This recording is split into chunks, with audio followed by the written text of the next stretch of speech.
Hello, boys and girls. It's Mr. Yates, and I'm going to go over the word problem of the day for Monday, April 6th. I'm going to go ahead and start by setting everything up. So I have my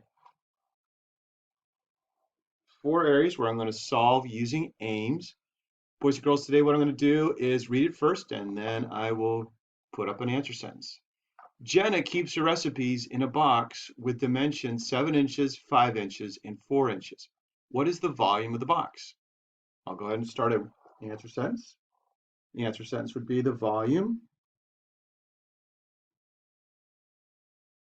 of, and looks like I'll say the box. Since I know the volume is going to be in cubic inches, I'll go ahead and put inches here and a blank.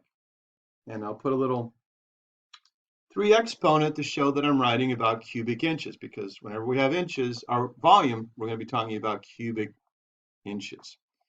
Now for my model here, I'm going to draw a box. I think that that makes the most sense, and I'll just label it Jenna's box, so I know what I am drawing.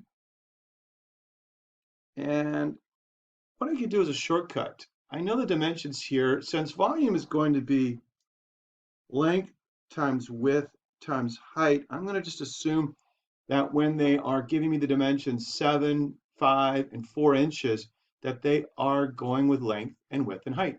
So I'll just draw that out like this. Maybe I'll use my super fancy straight lines here to help me, because they seem to help a lot, but I just need to move this down a little bit here. A little bit more right here. All right, now I'm ready. So what I'll do is I'll draw some nice straight lines because they draw a little bit better than I do when I draw it. So I'm going to start with my length, which is going to be right here. Let me just draw it out. Okay, good. And that length is going to be 4 inches. So I'm going to label that here, 4 inches.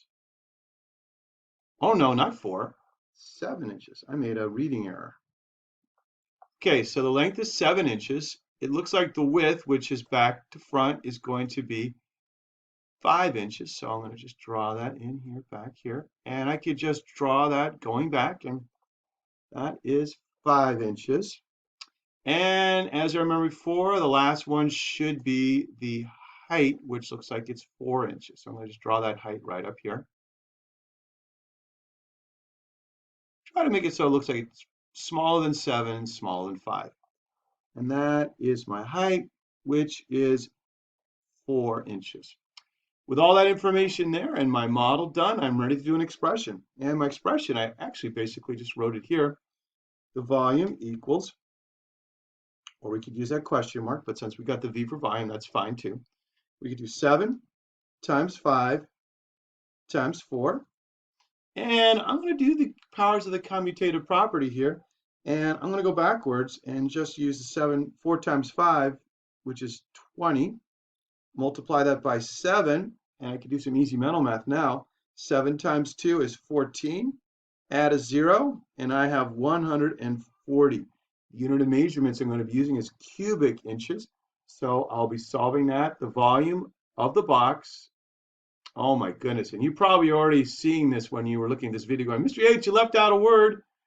Yeah, I did. So I made a copier. Let me go ahead and put that in. The volume of the box is, and I'm proud of you if you notice that and we're saying to the screen, Mr. Yates, you made a mistake, you need to fix it.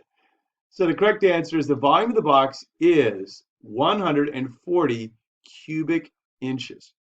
If you have any questions, you know who to email, and we'll be happy to help. Thank you, boys and girls.